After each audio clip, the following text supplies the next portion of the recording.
ভিডিওটা শনিবারে, আমি রবিবার রাতে বসেছি এডিট করতে আর পোস্ট করতে করতে সোমবার। তাই আমি বুঝতে পারছি না তোমাদেরকে গুড মর্নিং বলবো না গুড ইভিনিং বলবো না গুড নাইট বলবো। যাই হোক, সবাইকে আমার ভিডিওতে ওয়েলকাম।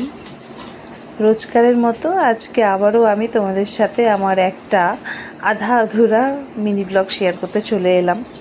যাই হোক, শনিবারে আমার মেয়ের স্কুল ছুটি থাকে, তো সকাল সকাল আমার হাজব্যান্ডকে অফিসে পাঠিয়ে দিয়ে তারপর আমি মেয়েকে ফ্রেশ করিয়ে পাশের ঘরে পাঠিয়ে দিয়েছি। যতক্ষণ আমার মেয়ে ওই ঘরে বসে বসে খেলবে ততক্ষণে আমি আমার সমস্ত কাজকর্ম সেরে মেয়েকে খাওয়ানোর জন্য বসে গেলাম।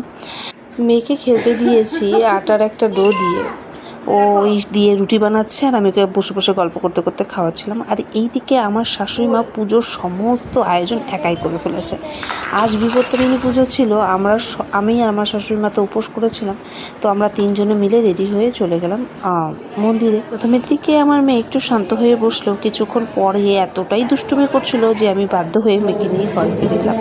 পরে যদিও আমি পুষ্পাঞ্জলি দিতে গেছিলাম,